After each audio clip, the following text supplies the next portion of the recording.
Uma boa noite a todos. Que a paz de Jesus possa continuar envolvendo os nossos corações, porque a música já trouxe essa elevação tão sublime. A hora que eu estava cantando Quanta Luz aqui, já estava tão envolvida que eu falei, e agora, né? Será que vai ter chances de falar? Porque vem, com certeza, a espiritualidade nos dar esse abraço, nos receber. Então nós agradecemos a espiritualidade daqui da Casa do Caminho, que nos recebe com tanto amor, a espiritualidade maior que nos apoia nas nossas músicas, né? E também com o nosso evangelho musical, que é uma alegria para nós estarmos aqui nessa doação.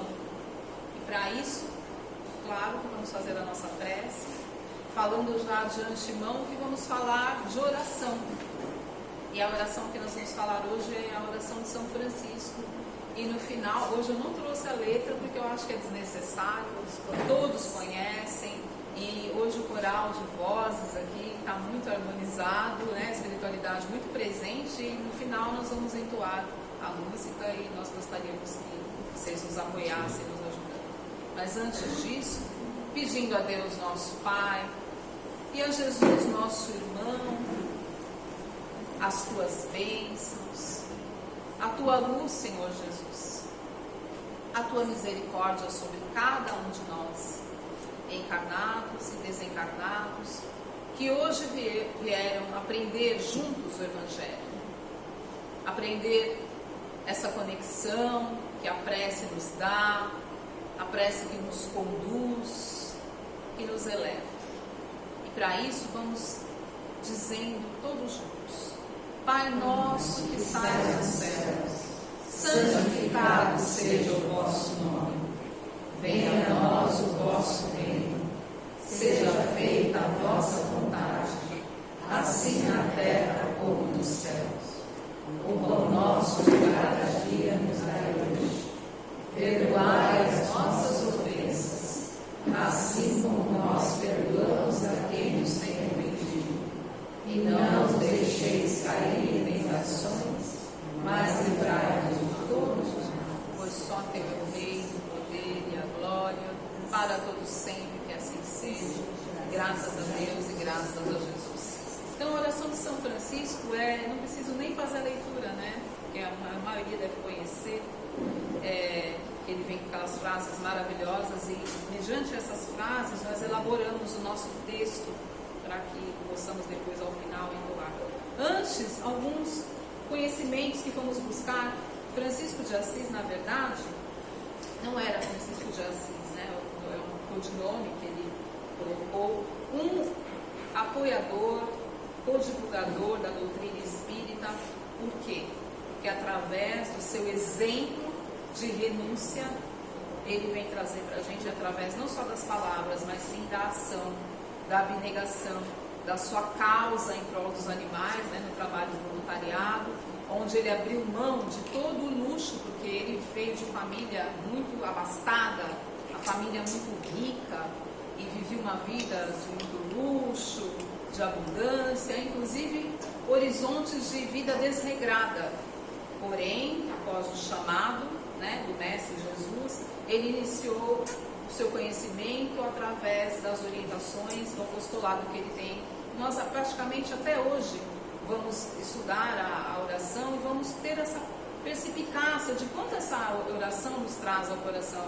Eu acredito, estava até combinando com a Anne aqui, comentando, que o tempo é curto, tamanho o horizonte da prece que ele nos dá. E quando ele vem nos dizer: fazei, Senhor, fazei de mim um instrumento de tua paz. Ele repete, né? Senhor, fazei de mim um instrumento de tua paz.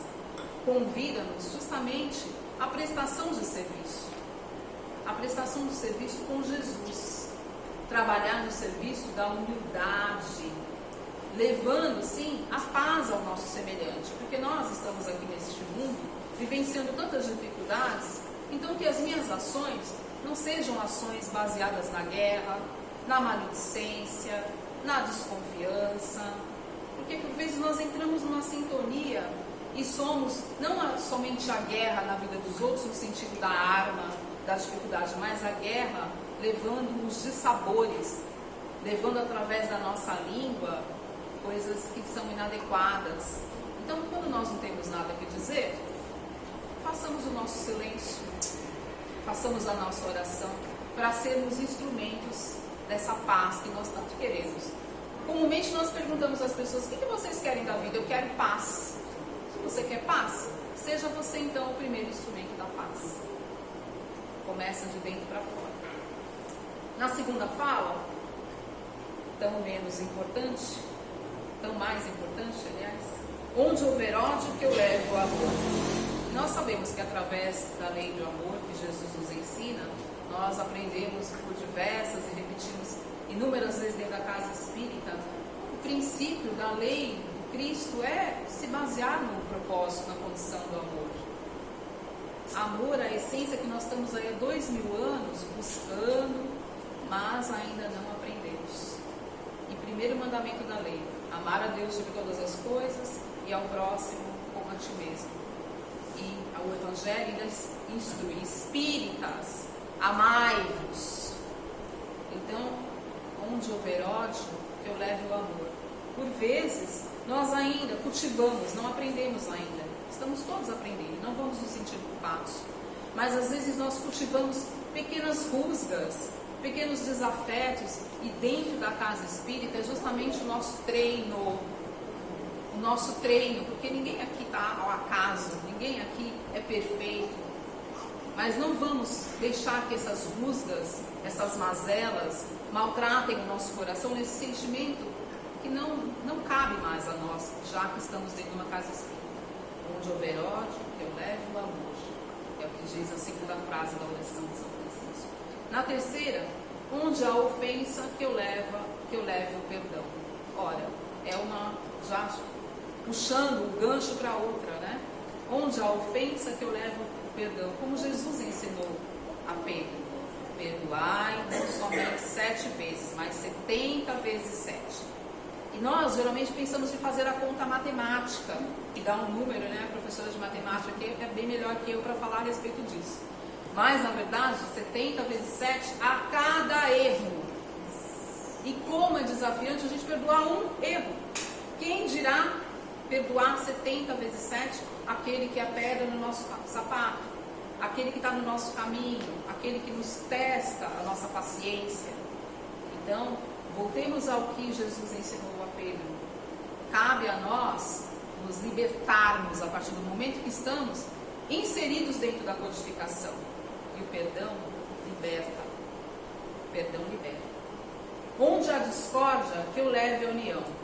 Muitas das pessoas falam assim: ah, mas eu não sou uma pessoa que cultivo discórdia, eu cuido da minha vida, eu não falo mal de ninguém, eu não faço nada para ninguém.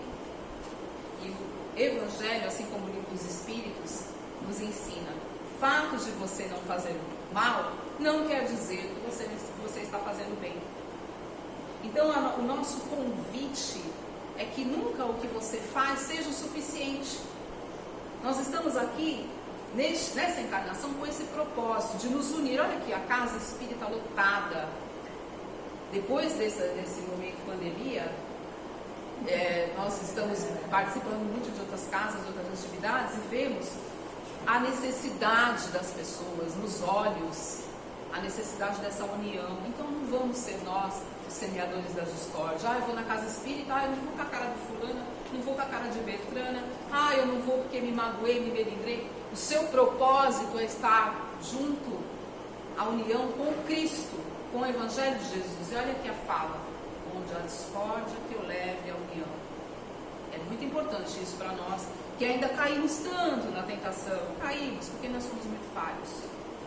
E a nota que eu anotei aqui também, que depois a gente não pode deixar de esquecer: os crivos de Sócrates nas nossas conversações dentro da casa espírita. A verdade na tua conversa é útil e é bom? 3 crivos.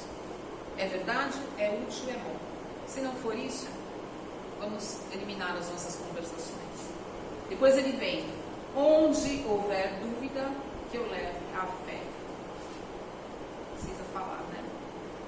Onde houver dúvida, que eu leve a fé. Anotei aqui o Consolador, no livro Consolador de Emmanuel, ele tem uma frase que diz assim: a fé deve ser guardada na certeza e deixar de dizer eu creio para dizer eu sei. Deixar de dizer eu creio. Porque quando você crê na casa espírita, você crê que você está sendo ajudado, você crê no Evangelho de Jesus, mas acontece alguma coisa errada na sua vida que você desanima, você já deixou de descrer. Você deixa de descrer, eu não vou mais lá na casa espírita, porque a casa espírita é fraca. Eu não vou lá fazer minhas orações, porque não está acontecendo nada de bom na minha vida. O que será que eu tenho que passar por isso? São esses os questionamentos que nós temos. E quando você crê, né, quando você sabe, aliás, o verbo, quando eu tenho certeza que eu estou neste planeta de provas e expiações, o meu espírito está em crescimento, então eu preciso dessas provas, dessas dificuldades para burilar o meu espírito tão cheio de dificuldades. Então eu tenho certeza que até as grandes dificuldades que me acontecem não são ao acaso. E volto a falar justamente dentro da casa espírita. Que os nossos olhos estejam voltados para os nossos irmãos do nosso lado, porque não é à toa que nós estamos aqui dentro. Não é à toa. Quando houver dúvida, que eu leve a fé. Então que nós levemos a nossa condição de estudo. Muito está se falando nas casas, aqui Casa do Caminho, nosso lar, Emmanuel, da necessidade das orientações de estudo. Porque quando eu busco olhar no estudo que Kardec me deixou, eu tenho ali a fé dentro do meu coração e as minhas dúvidas vão sendo esclarecidas. Então não é a Viviane, não é a Anne, não é a Joana, é o estudo, né, que Kardec nos deixou para que a gente pudesse nos aprofundar, estudarmos, enfim. Onde houver erro, que eu leve a verdade. Está faltando só mais um, tá? Onde houver erro, que eu leve a verdade. Jesus, nosso irmão maior, nos deixou uma fala. Eu sou o caminho, a verdade, eu sou o caminho, a verdade. Aquele que veio até mim chegará ao Pai. E por vezes, nós estamos no caminho, reencarnamos com essa imensurável oportunidade de buscarmos um caminho, que é uma trilha que Jesus nos deixou. E nós nos distraímos e vamos buscar outros horizontes. E às vezes, numa encarnação só não basta para que a gente tenha um aprendizado, para que a gente volte a se corrigir. É importante, então, aproveitar essa encarnação. Tem muitas pessoas que falam, mas acontece que já está muito tarde, eu não tenho tempo, eu tenho as minhas atividades, coisas da matéria. Nós somos espíritos. Vamos trabalhar assim no nosso lado da matéria, porque precisamos pagar nossas contas, temos nossas dificuldades, tudo bem. Mas a verdade está com Jesus. Então, quando eu abro o Evangelho de Cristo, eu tenho essa oportunidade de conhecê-lo melhor. De ter a condição de fazer pelo menos um Pai Nosso, porque muitos passam, né, pela encarnação sem se conectar com o coração, sem fazer um Pai Nosso que é do coração. Não frases repetitivas, não frases lindas, maravilhosas, que o outro não compreende. Eu preciso estar conectado com a verdade. A exemplo de Paulo, minha amiga sempre fala, o que queres que eu faça, Senhor? Eu preciso descobrir qual é o caminho da verdade, me oriente, mas é do coração. E aí as coisas da matéria, com certeza, vão se ajustando, vão se obtendo as respostas, porque você está naquela luz de Jesus. Depois ele segue. Onde desespero que eu leve a esperança. Aí eu fui lá no dicionário, o que será que é desespero? Desespero, um profundo desânimo, quase uma inércia, um desalento, a falta de confiança em mim e em tudo. Olha só, eu não confio em mim, deixo de confiar. Já partilharam com pessoas assim? Sem julgar, nem pré-julgar, que não é esse o fundamento, mas o fundamento é nos fazer refletir. E tem pessoas que você vai, fala, olha, eu posso te dar uma ajuda, se você quiser, vamos até na casa espírita, ou numa igreja, para você ter uma orientação, para você buscar um tratamento, uma conversa edificante. A pessoa está tão cega, desesperada, tão desesperançada da vida, que ela não acredita em nada, nem nela mesma. E ao contrário, a esperança é quando nós abrimos nosso coração na confiança que eu posso mudar. Eu posso mudar esse canal, sim. Eu tenho que ter esperança na minha vontade viva, mas é a ação da minha vontade. Que eu posso, sim, mudar o horizonte da minha vida. Isso não quer dizer que os problemas vão acabar. Muitas vezes a pessoa fala, eu fui na casa espírita e estou esperando que meus problemas acabem. Não é nada disso. A casa espírita te dá os alicerces, as bases, para que você não entre na sintonia do desespero, do desalento, da desesperança. Isso é muito importante nós sabermos. A espiritualidade não faz milagres.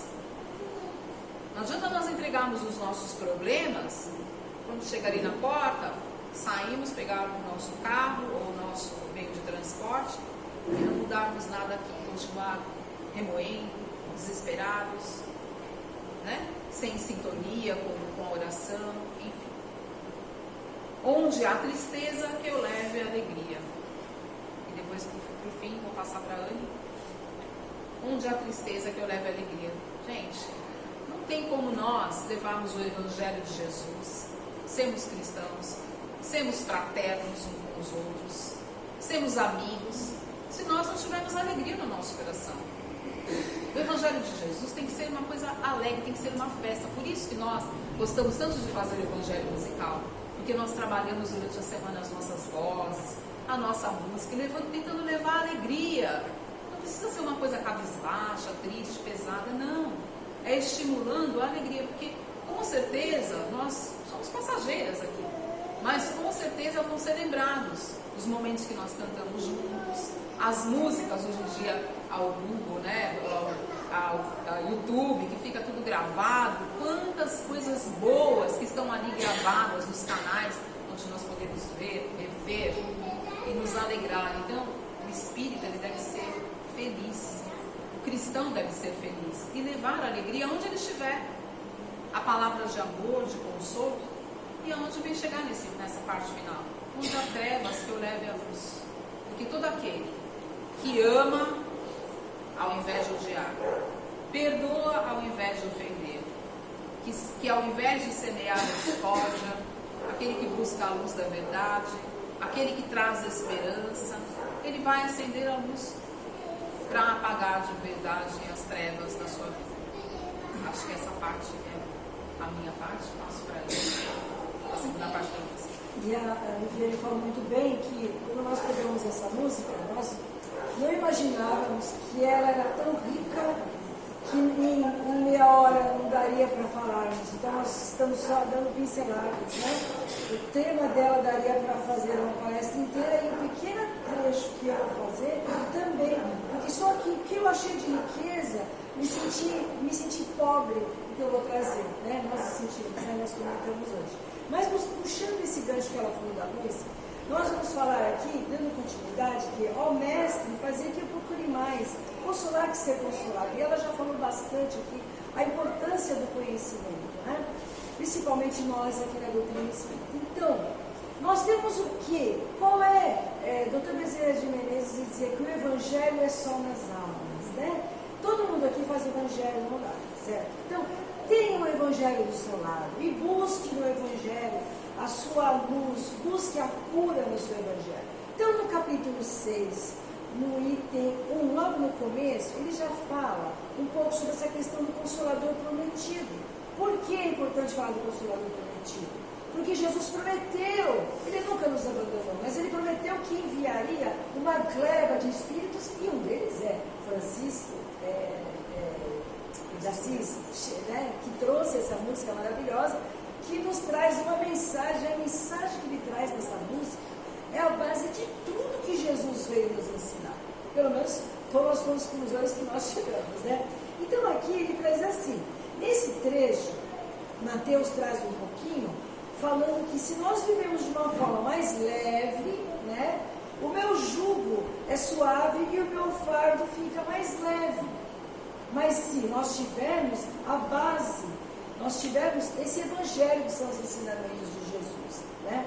Porque nós tivermos a ação de tirar a dor do outro, porque veja, ó mestre, fazer que eu procure mais consolar que ser consolado. A partir do momento que eu tenho a vontade de querer tirar a dor do outro, esse momento é o meu momento, como ela falou, da criatura com o Criador. Essa é a prece mais bonita, essa é a ação mais íntima, porque é aquele verdadeiro despertar de cada um de nós, né? Depois, ele segue dizendo, compreender que ser compreendido. Veja, pessoal, vamos ser muito honestos, né? Essa é uma parte bem difícil ainda para nós que vivemos, a gente fala assim, nesse mundo de provas, onde as expiações estão aí todo dia, né? Daí dando lambada na gente. Porque como ela falou, nós saímos daqui, está tudo perfeito, maravilhoso. Botou o pezinho ali fora, de uma certa forma, nós saímos da egrégora maravilhosa dessa casa abençoada, que é bonita por natureza, né? Abençoada por Deus, bonita por natureza.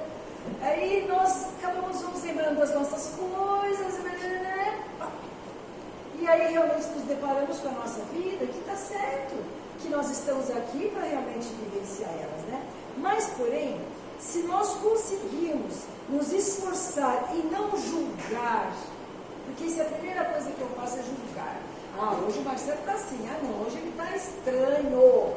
Claro, eu não vou saber o que aconteceu, vai saber se a gente foi chateado no trabalho, se de repente tem alguém da família dele que está doente, algum problema, e ele está com um aspecto mais sério, não tem nada a ver comigo, mas eu preciso achar, como ela falou dos veículos, né? Que acaba existindo muito na nossa casa espírita. Você veja como nossa sincronia, né? Nem combinamos. Nem combinamos. Mas nós precisamos das mesmas coisas, mais ou menos, encaixando. Então, muitas vezes, nós precisamos entender que se você não tentar, pelo menos não olhar as falhas do outro, já é grande uma riqueza na sua vida. Tenta, gente. Nós precisamos tentar. Nós precisamos tentar, pelo menos não olhar nem as falhas ou as faltas. Por quê? São as dificuldades daquela pessoa, como nós temos. Vamos aí, tem umas mensagens do Chico aí no YouTube, né? A gente pode buscar aí. Porque quando eu era criança, meu pai me deu uma IP do Chico, que eram várias mensagens e tem na internet. E lá uma delas, que é um dos livros dele, que eu não vou saber qual é, ele fala, né, que a gente precisa saber entender que às vezes aquele que está do seu lado, ele não está te fazendo mal, né? Por quê?